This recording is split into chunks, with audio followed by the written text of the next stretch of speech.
Hello everyone, नमस्कार। एक बार फिर से आप सभी का लोदाई क्लासेस प्लेटफॉर्म पर बहुत बहुत स्वागत है। आज के सेशन में बीए सेकेंड ईयर में आधुनिक भारत के इतिहास की सीरीज को कंटिन्यू करते हुए एक और नए टॉपिक पर डिस्कस करेंगे। बात करेंगे गरम दल पर। जी हाँ दोस्तों, कि गरम दल का उदय क्यों हुआ था। संभवतः यदि आपने कल वाला सेशन देखा होगा तो निश्चित रूप से अब तक आपको ये पूरी स्टोरी लिंक होती नजर आ रही होगी, क्योंकि कल हमने सूरत अधिवेशन 1907 को डिस्कस किया था बेहतर तरीके से, कि जो सूरत में अधिवेशन हुआ था कांग्रेस का, उसमें कांग्रेस का विभाजन हो चुका था दो अलग अलग विचारधाराओं वाले समूहों में। एक विचारधारा वाला था उदारवादी विचारधारा और एक था उग्रवादी विचारधारा वाला। क्लियर है। तो उग्रवादी एक्चुअल में हम नरम दल मतलब उदारवादी दल पर हम पहले ही डिस्कस कर चुके हैं। गरम दल बचा हुआ था मतलब उग्रवादी विचारधारा वाला समूह बचा हुआ था, तो उस पर आज हम कंप्लीटली आज डिस्कस करेंगे। तो कांग्रेस से ये अलग कैसे हुआ था, ये तो आप कल के सेशन में बेहतर तरीके से और पूरे विस्तार से समझ चुके हैं क्या क्या घटनाएं कल घटित हुई थी। जैसे सबसे पहले हमने देखा था कल बनारस का अधिवेशन हुआ 1905 में।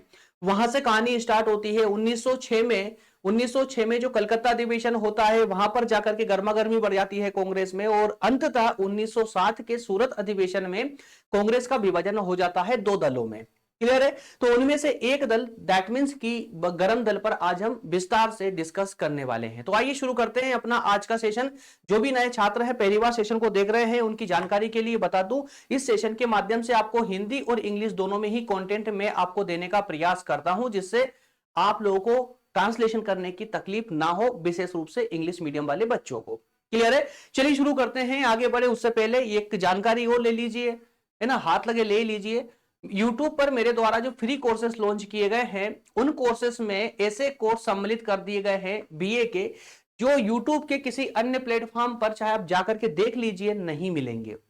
मिलेंगे but 2 lecture 4 lecture 6 lecture, chapter wise chapter आपको कहीं नहीं मिलेगा, वो भी नोट्स के साथ में। वो सारे सब्जेक्ट आप देख सकते हैं दोस्तों, देख सकते हैं। अगर बीए फर्स्ट ईयर के बच्चे हैं आप, तो पॉलिटिकल साइंस को लेकर के 7 से 8 सब्जेक्ट मैंने कवर करवाए हैं। जी हाँ, आपके सिलेबस में 2 सब्जेक्ट ही होते हैं पॉलिटिकल साइंस के, लेकिन अलग अलग यूनिवर्सिटियों के कारण मैक्सिमम सब्जेक्ट यहां कवर करवा दिए जा चुके हैं। इतिहास के सब्जेक्ट कवर है, हिस्ट्री के कवर, इसके साथ में इसके अलावा इकोनॉमी के सब्जेक्ट भी कवर करवा दिए गए, सोशोलॉजी, है ना, जियोग्राफी, और यहां तक कि साहित्य पर भी अब हम डिस्कस करना प्रारंभ कर चुके हैं। बीए फर्स्ट ईयर जैसे हिंदी साहित्य कवर हो चुका है, सेकेंड ईयर में कवर हो चुका है।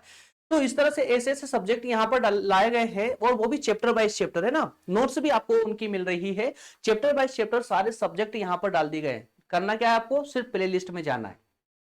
प्लेलिस्ट में जाना है, वहां जाकर के आप कोई सा भी सब्जेक्ट पढ़ सकते हो। इसके अलावा यदि आप रेगुलर पढ़ना चाहते हो ना, तो जल्दी से डिस्क्रिप्शन में जाकर के और व्हाट्सएप चैनल बना दिया गया है, उसको ज्वाइन कर लीजिए। आप उसको ज्वाइन करेंगे तो वहां पर भी आपको जो डेली क्लासेस होती है वो भी मिलती है, और साथ में जो रिकॉर्डेड क्लास है हमारी पहले वाली, उनकी लिंक भी आपको वहीं पर प्राप्त हो जाती है। क्लियर है। चलिए बढ़ते हैं आगे सेशन में। और इसके अलावा यदि आप किसी भी प्रतियोगी परीक्षा की तैयारी कर रहे हैं या करना चाहते हैं, और आप चाहते हैं कोई ऐसा प्लेटफॉर्म मिल जाए जहां पर बेहतर तरीके से स्ट्रेटजी के साथ में शुरू से लेकर एंड तक निःशुल्क रूप से लेक्चर और नोट्स सब कुछ प्राप्त होते रहे आपको, जहां करंट अफेयर भी पढ़ने को मिल जाए, जीएस के 12 ही सब्जेक्ट आपको पूरे विस्तार से पढ़ने को मिल जाए, है ना। यदि आप यूपीएससी कर रहे हैं तो जीएस 1 2 3 4 तक का पूरा डेटा आपको मिल जाए। ये सारी चीजें ना एक ही प्लेटफॉर्म पर मैं आपको अवेलेबल करवाऊंगा, जिसका नाम है प्रज्ञान हिंदी। कहां पर मिलेगा, यूट्यूब पर मिलेगा। यूट्यूब पर जाइएगा, प्ले स्टोर पर जाकर ऐप डाउनलोड नहीं करना है, क्योंकि मैं आपको फ्री सर्विसेज दे रहा हूं। ऐप डेवलप नहीं करवा पाया, क्यों? क्योंकि फ्री सर्विसेज के कारण इतना एक्सपेंसिव कार्य होता है वो, है ना। तो वहां पर खर्चा, क्योंकि अगर मैं वहां पर जाऊंगा खर्च करेंगे ना, तो दोस्तों यहाँ पर आपको पेड क्लासेस लेनी पड़ेगी, तो वो मैं चाहता ही नहीं हूं। यूट्यूब प्लेटफॉर्म है आपके लिए बेहतर प्लेटफॉर्म है, आप बिल्कुल इसी का यूज कीजिए। सब कुछ निःशुल्क रहेगा, यहाँ पर कुछ भी चार्जेबल नहीं रहेगा। तो प्रज्ञान को जल्दी से जाकर सब्सक्राइब कर लें और बेल आइकन प्रेस कर लें। और प्रज्ञान का ही एक टेलीग्राम ग्रुप बना दिया गया है, उसी के लेक्चर में आपको डिस्क्रिप्शन में मिल जाएगा, उसे भी ज्वाइन कर लीजिएगा, ताकि डेली बेसिस पर क्लासेस आपको वहां पर मिलती रहे, नोट्स क्लासेस सब मिलता रहे। क्लियर है। आइए शुरू करते हैं अपना आज का सेशन। ये सिलेबस है जो आप डेली देखते हैं, इसमें 1 से लेकर 3 यूनिट तक पूरा कंप्लीट हो चुका है। यूनिट 4 पर हमारा डिस्कशन चल रहा था, जिसमें हमने सूरत की फूट कल डिस्कस की है, और गरम दल पर आज हम एक कुछ मिनटों में ही डिस्कस कर लेंगे, ज्यादा लेंदी नहीं होगा। उसके बाद में आपके ये 4 टॉपिक और बचेंगे यूनिट नंबर 4 से। ठीक है, चैप्टर वाइज चैप्टर आपका सभी सेशन कंटिन्यू चल रहे हैं। उसके बाद में यूनिट 5 आ जाएगी जिसमें आप टॉपिक देख रहे हैं। इसका पीडीएफ आप डाउनलोड कर लीजिएगा, डिस्क्रिप्शन में जाकर के वहां पर आपको आसानी से मिल जाएगा सब कुछ। चलिए, गरम दल टेबल ऑफ कंटेंट में इसमें कंप्लीटली क्या क्या पढ़ेंगे। तो सबसे पहले तो हम गरम दल का उदय समझेंगे कि भाई ये गरम दल आया क्यों था। जिन बच्चों ने कल का लेक्चर नहीं लिया ना, उनके लिए विशेष रूप से तो ये एक व्याख्या के रूप में एक पॉइंट रखा है मैंने छोटा सा, ठीक है, गरम दल का उदय। और उसके बाद में इस उदय के कारण समझेंगे कि इस गरम दल या उग्रवाद की विचारधारा के उदय के पीछे कारण क्या क्या थे। तो कारण तो बहुत सारे थे, लेकिन एग्जाम के दृष्टिकोण से वही हम 5 पॉइंटों पर डिस्कस करेंगे। क्लियर सब कुछ? तो आइए एक एक करके इनको डिस्कस करना प्रारंभ करें। सबसे पहले लेते हैं गरम दल का उदय। एक सामान्य सी जानकारी, जिन्होंने कल के सेशन नहीं लिया है उनके लिए विशेष रूप से। दोस्तों, भारतीय राष्ट्रवादी कांग्रेस ने अपने प्रारंभिक वर्षों में जिन उदारवादियों के प्रभाव में थी, उनका लक्ष्य भारतीय प्रशासनिक व्यवस्था में क्रमिक सुधार करना था और वे इस लक्ष्य की प्राप्ति के लिए संवैधानिक साधनों के प्रयोग में विश्वास करते थे।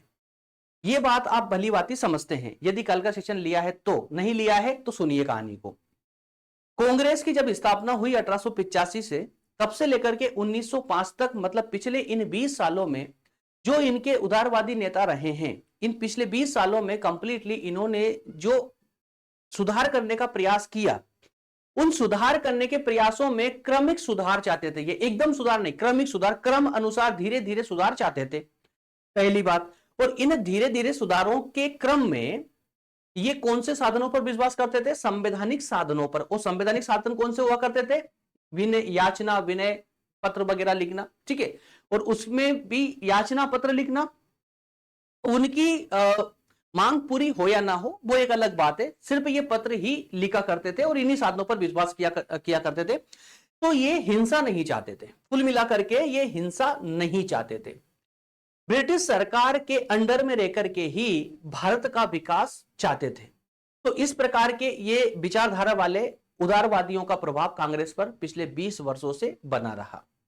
लेकिन आगे चल करके होता क्या है कि इन 20 वर्षों में, मतलब 1885 से 1905 के बीच में कई ऐसी घटनाएं देश विदेशों में होती है, कई ऐसी शक्तियां क्रियाशील हो जाती है जिन्होंने एक नया वर्ग जो है एक उत्पन्न कर दिया, एक नया वर्ग खड़ा कर दिया ला करके। कैसा वर्ग नया?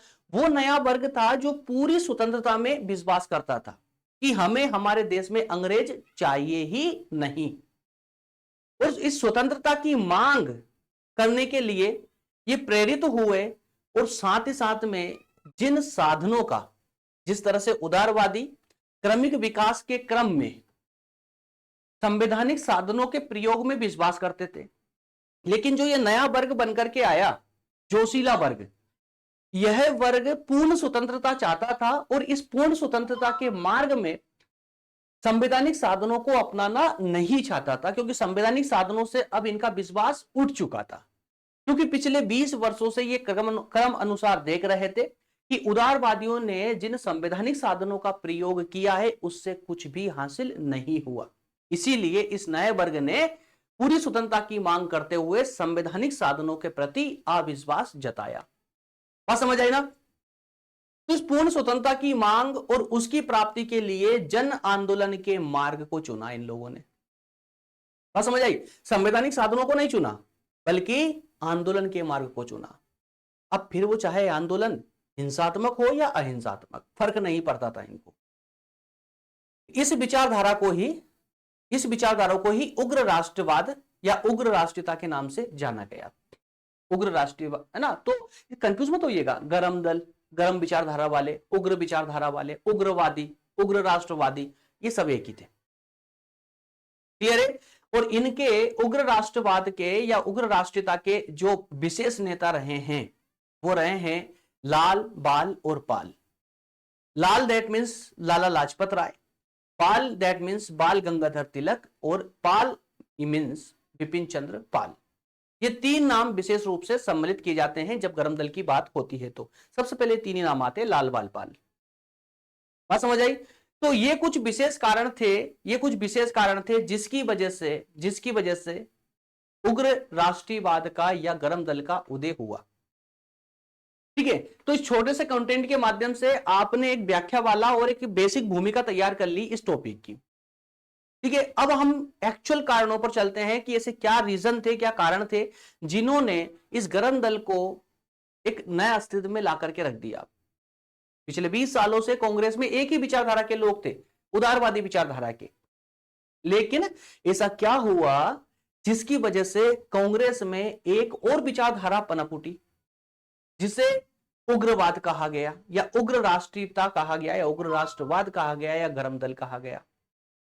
इसके पीछे कुछ विशेष कारण जो थे, उन कारणों में से एक बड़ा कारण था कि 1892 में, दैट मींस कि 1892 में एक सुधार अधिनियम लाया गया था कांग्रेस सरकार के द्वारा।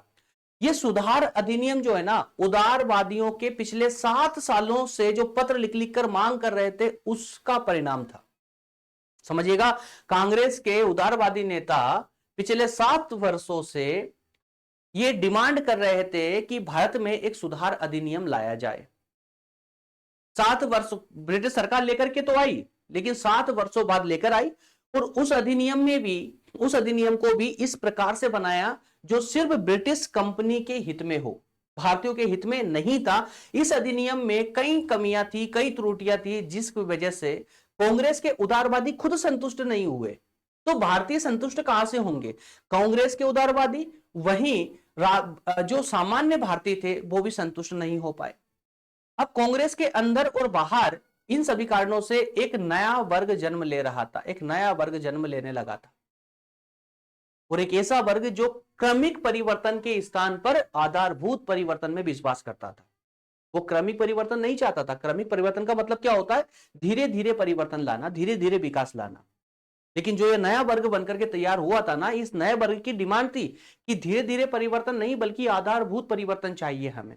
प्रार्थना के स्थान पर वो आंदोलन के मार्ग को अपनाना चाहते थे। याद रखिएगा, प्रार्थना पत्र नहीं लिखते, बल्कि इसके स्थान पर आंदोलन करने में ये ज्यादा विश्वास किया करते थे। बात समझिएगा यहां पर।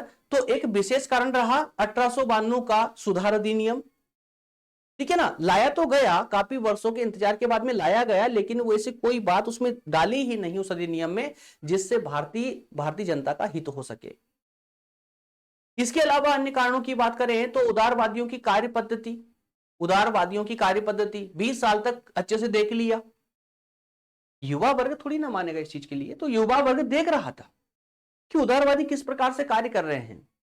एक तरह से हम अपने ही देश में, देखिए, अगर उग्रवादियों की दृष्टि से कहूं तो इसमें मेरी भावनाएं सम्मिलित नहीं है, ये भी याद रखिएगा। मैं एकदम तटस्थ हूं, मेरा काम सिर्फ आप लोगों तक इस मैसेज को पहुंचाना है, सो मैं पहुंचा रहा हूं। आप अपने हिसाब से धारणा बनाइए ना कि कौन सही कौन गलत, वो एक अलग बात है, ठीक है। बेसिकली कोई सही कोई गलत नहीं होता है, सब सही होते हैं, क्योंकि सब अपनी अपनी परिस्थिति, अपनी अपनी समझ के अनुसार कार्य कर रहे थे। तो यहां पर किसी को भी सही कहना या किसी को भी गलत कहना अनुचित होगा, है ना। तो यहां पर मेरे कोई विचार इंक्लूड नहीं है, मैं एकदम तटस्थ होकर के आप तक सिर्फ ये मैसेज पहुंचा रहा हूं, समझिएगा। उदारवादियों की कार्य पद्धति, अगर हम उग्रवादी अर्थात गरम दल के दृष्टिकोण से बात करें तो वो लोग पिछले 20 वर्षों से ये लगातार देख रहे थे कि जिस तरह से ये अपने ही देश में होकर के और स्वतंत्रता को या अपने अधिकारों को भीख के रूप में मांग रहे हैं, ये वाली बात जो थी ना, ये याचना वाली बात, ये याचना पत्र वाली बात, ये जो युवा वर्ग था उसको जमी नहीं। वो थोड़े जोशीले लोग थे, उनको जमी नहीं। उन्होंने कहा कि नहीं, ये सब बेकार है। पिछले 20 सालों में उदारवादियों ने कोई विशेष कार्य नहीं किया, इन्होंने सरकार पर कोई विशेष दबाव नहीं बनाया, तो इनकी असफलताओं के कारण ही नया वर्ग उठ करके खड़ा हुआ। क्यों हुआ? क्योंकि इनको उदारवादियों की जो काम करने की पद्धति थी उसमें कोई विश्वास नहीं था, क्योंकि वो लगातार असफल हो रहे थे। और इसी असफलता ने एक नए विचार को जन्म दिया, नए विचार को जन्म दिया, दैट मीन्स उग्रवादी विचारधारा को जन्म दिया। इनका राजनीतिक भिक्षावृत्ति के मार्ग को छोड़ना ही इनका उद्देश्य था कि हम कोई भिक्षा नहीं मांग रहे हैं, हम हमारे देश में हैं, हमें हमारा अधिकार चाहिए, हमें हमारा स्वराष्ट्र चाहिए।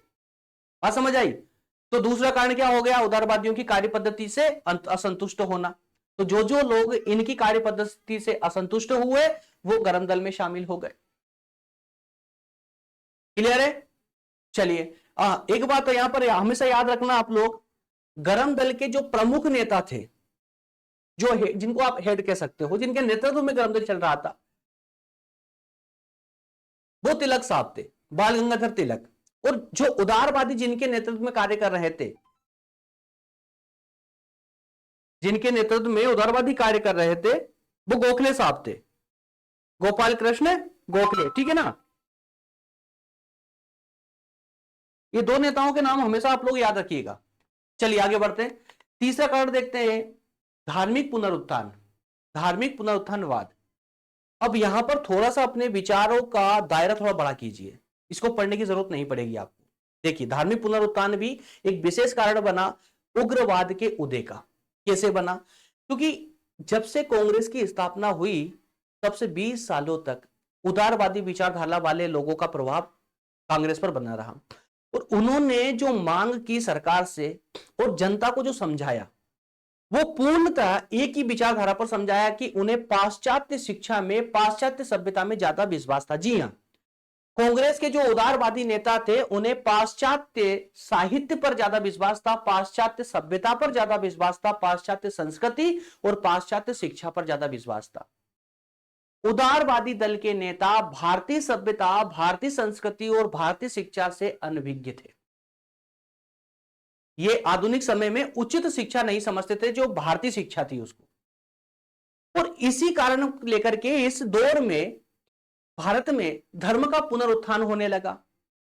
धर्म का पुनरुत्थान होने से भारतीयों के मन में भारतीय सभ्यता, भारतीय संस्कृति ने एक विशेष स्थान बना लिया।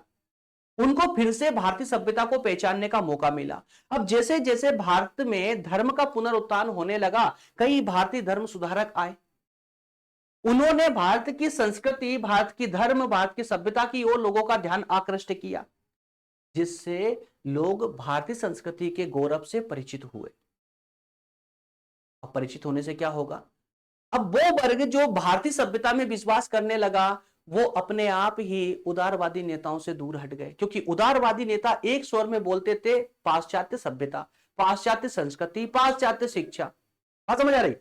तो भारत में सुधार के लिए उदारवादी दल के नेता हमेशा से पाश्चात्य शिक्षा में ही विश्वास किया करते थे, जबकि अब कहानी कुछ और हो रही थी। इन 20 सालों में परिस्थितियां अब पलटने लगी थी। भारतीय लोग अब जागने लगे थे, भारतीय लोग अपनी संस्कृति, अपनी सभ्यता को पहचानने लगे थे। बात समझ आई? जिसका विश्वास जो है विदेशी शासन की समाप्ति में विशेष रूप से रहा, एक नया वर्ग बनकर के तैयार हुआ। इसी तरह से एक अन्य कारणों में आर्थिक असंतोष भी आता है। आर्थिक असंतोष, आर्थिक असंतोष, आर्थिक असंतोष के क्रम में एक कथन है जो सर्वप्रचलित है, लॉर्ड बेकन साहब का। इसका लॉर्ड बेकन का एक कथन है। उन्होंने कहा था कि अधिक दरिद्रता और आर्थिक असंतोष क्रांति को जन्म देता है। क्या कहा उन्होंने? अधिक दरिद्रता और आर्थिक असंतोष क्रांति को जन्म देता है।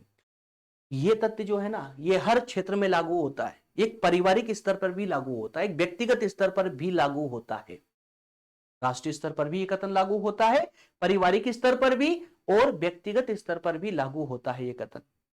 जहां पर दरिद्रता होगी, जहां पर आर्थिक असंतोष होगा, वहां पर क्रांति जन्म लेगी। क्रांति का रूप स्तर के अनुसार छोटा या बड़ा हो सकता है।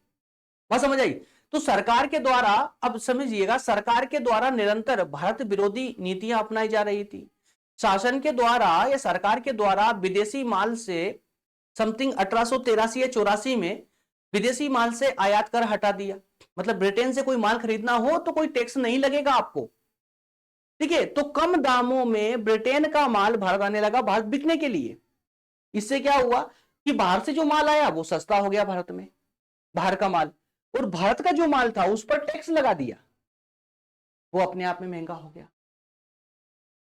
तो इस कारण से क्या हुआ, भारतीय लोगों की आर्थिक स्थिति बहुत ज्यादा दयनीय होने लगी, भारत के उद्योग धंधे नष्ट होने लगे। इससे पूरे देश में आर्थिक असंतोष छा गया, और इस आर्थिक असंतोष ने अंग्रेजों का तो विरोध किया ही किया, और अंग्रेजों का सपोर्ट करने वाले उदारवादियों का भी विरोध किया। सभी ने नहीं, बल्कि एक वर्ग बनकर के तैयार हुआ जो उग्रवाद में विश्वास रखते थे, जो गर्म भावनाओं, गर्म विचारों में विश्वास रखते थे।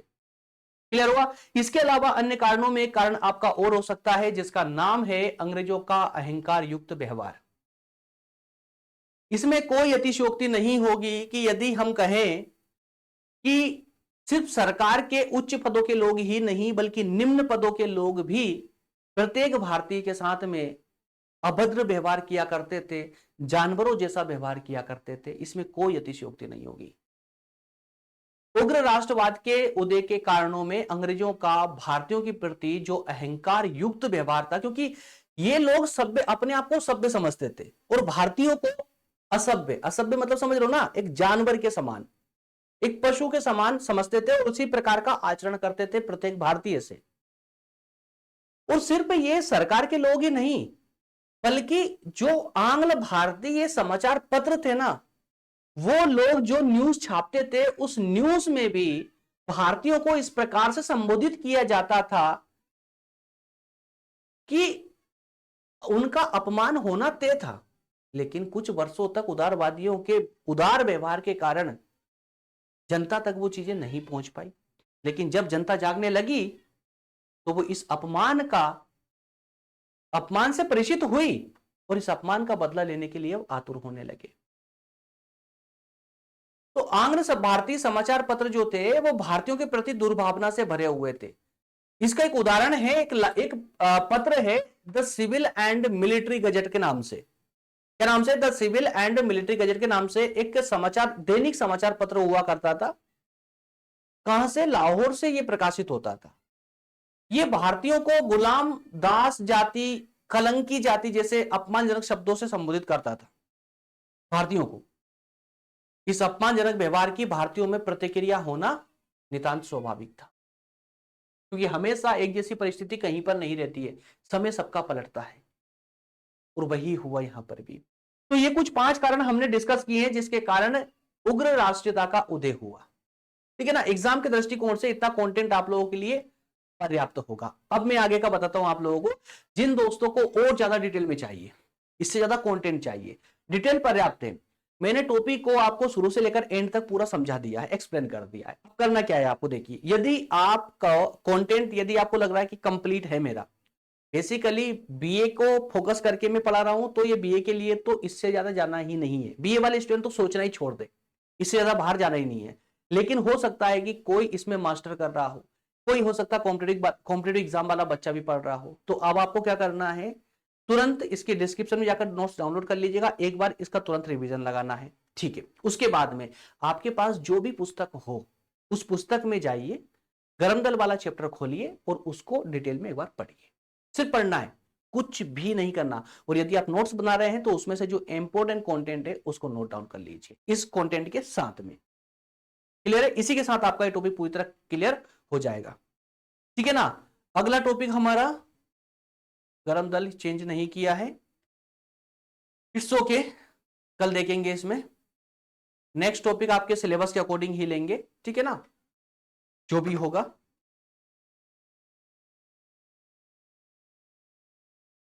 ओके फ्रेंड्स, मिलेंगे अगले सेशन में। कल डिस्कस करेंगे नेक्स्ट टॉपिक को। जो नए छात्र हैं उनको मैं फिर से एक बार और रिपीट करवा दूं, डिस्क्रिप्शन में व्हाट्सएप चैनल और टेलीग्राम चैनल की लिंक दे दी गई है, जिसे ज्वाइन करना आपका अब एक कर्तव्य बनता है, क्योंकि अगर प्रॉपर क्लासेस लेना चाहते हैं तो। ठीक है ना? व्हाट्सएप नंबर ऊपर दिए गए हैं, यहां से आप मुझे अपनी समस्या को व्हाट्सएप करके लिख सकते हैं, या कोई अगर लिंक प्राप्त करना चाहते हैं जो मेरे द्वारा पढ़ा दी गई है, वही लिंक आपको मिलती है। याद रखिएगा, नोट्स या लेक्चर की लिंक तो वो आपको व्हाट्सएप पर मिल जाएगी, व्हाट्सएप से। लेकिन हाँ यार सुनिए, मैसेज करने के बाद में आपको मैसेज क्या करना होता है, व्हाट्सएप पर आपका नाम लिखना होता है, आपकी क्लास लिखनी होती है, बीए फर्स्ट ईयर में है, सेकंड में है या थर्ड ईयर में है, उसके बाद में आपकी यूनिवर्सिटी का नाम या आपकी स्टेट का नाम लिखना होता है। ये लिख करके आप जो है नीचे डिमांड सेंड कर दें। उसके बाद में आप डिमांड लिखेंगे कि आपको क्या चाहिए, तो आपको कंप्लीट एक लिंक मिलेगी। यदि आप बीए फर्स्ट ईयर के बच्चे हैं तो बीए फर्स्ट ईयर में जितने भी सब्जेक्ट हमने पढ़ा है उन सभी की एक लिंक, कंप्लीट लिंक आपको एक साथ व्हाट्सएप पर मिल जाती है। ठीक है? उसके बाद में और उसी लिंक में आपके नोट्स भी होते हैं, उसी में मॉडल पेपर की लिंक भी होती है और सारे सब्जेक्टों की लिंक होती है। और साथ में आपको मिलते हैं टेलीग्राम और व्हाट्सएप चैनल की लिंक। ठीक है ना? तो उस लिंक को ध्यान से पढ़े, अच्छे से पढ़े, और व्हाट्सएप पर मैसेज करने के बाद में कृपया करके इंतजार करें। तुरंत रिप्लाई करने की उम्मीद से कभी भी इस व्हाट्सएप नंबर पर मत आइएगा, अन्यथा आपको निराशा ही हाथ लगेगी। ठीक है, क्योंकि समय बहुत लगता है इसमें, बच्चे बहुत सारे हैं तो रिप्लाई करने में समय लगता है। मिलेंगे अगले सेशन में दोस्तों, बहुत बहुत धन्यवाद, थैंक यू सो मच।